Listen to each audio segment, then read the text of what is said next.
Grabe, meron na nga tayong offer dito kay Giro ng 75,000 pesos. At kung meron ka ng offer, pwede mo nang i-check dun sa GCash mo. At ituturo ko sa inyo ang step by step kung paano natin ito i-avail. Kaya naman stay tuned and keep watching.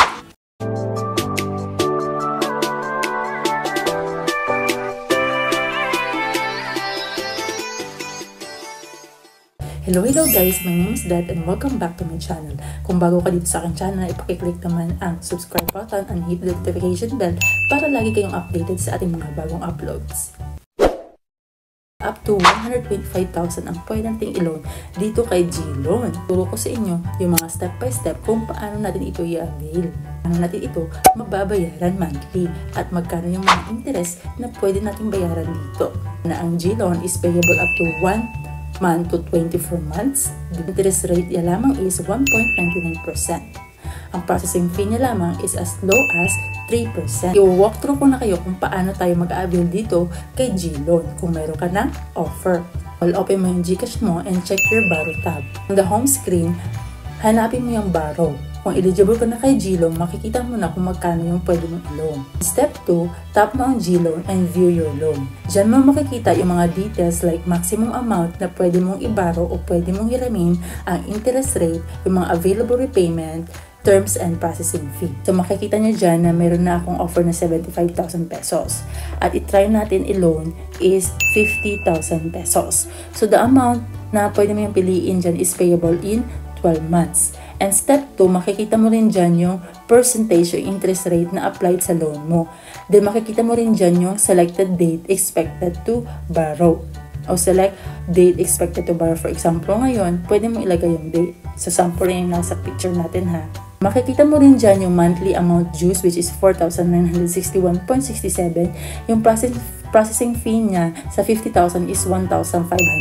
So yung amount na marireceive mo dyan is 48,500. Inabawas na dyan yung processing fee which is 3%.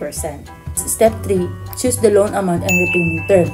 Use the slider to choose how much you want to borrow. Yun yung nga sinabi ko. Kung magkano yung gusto mong i-borrow, yung months to pay, at makikita na din dyan yung estimated monthly due at total payable amount. Kung magkano yung babayaran mo monthly. And step 4, yung gagawin mo is review the loan summary and terms.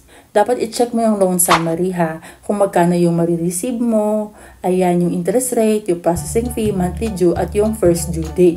Tapos basahin mo yung terms and condition and any disclosure. Tapos kung okay na lahat, then click proceed. Step 5 naman is confirm application and fill any required information. Tap mo yung get this loan or similar. Pagkatapos, you may be asked to confirm your personal information. Example, yung address mo, yung occupation mo. Pagkatapos, makaka-receive ka ng on-time PIN or OTP via phone or via SMS confirmation. Tapos, i-enter mo na yung OTP sa application submission. Yung step 6 naman is loan credited and indication of success. So, dito na makikita yung approval kung you receive confirmation via SMS that your loan has been processed. So, na-process na yung loan mo and maglalagay na din yan yung loan amount after deducting processing fee which is credited na doon sa GCash wallet mo. Mapupunta na doon yung niloan mo directly sa GCash wallet mo. So, pwede mo na yung gamitin, pambayad ng bills, cash out, or pwede mo siyang i-transfer sa bank para ma-cash out mo yung pera o yung niloan mo. Step 7 naman is paano mo siya babayaran. Dapat ang gawin natin, we must repay this on time. So make sure na meron kang sufficient balance sa wallet mo by due date of each month. So ang G-Loan repayment is usually auto-deducted from your wallet. Kung gusto mo siyang i-auto-deduct or pwede mo naman siyang i-manual.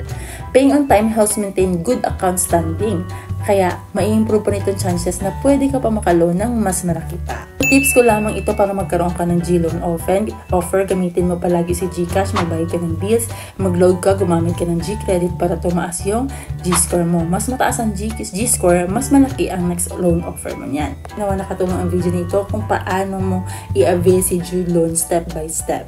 Ayan, tinuro ko na sa inyo. So, kung meron ka na yung offer, pwede mo na yung i-check dyan sa GCash mo kung magkano yung pwede mong i-loan. Sumupa ng another video about this kung paano gamitin si G-Gives at paano ito i-avail. Ayan, paki-comment naman dyan na G-Gives how to avail. paano natin gamitin si Ggive, si Gcredit at si Gloan. And dyan makikita mo dyan, naka-playlist na yan dyan sa atin. And at the end of this video, i-click mo lang na yan. Again, this is Dad and thank you for watching.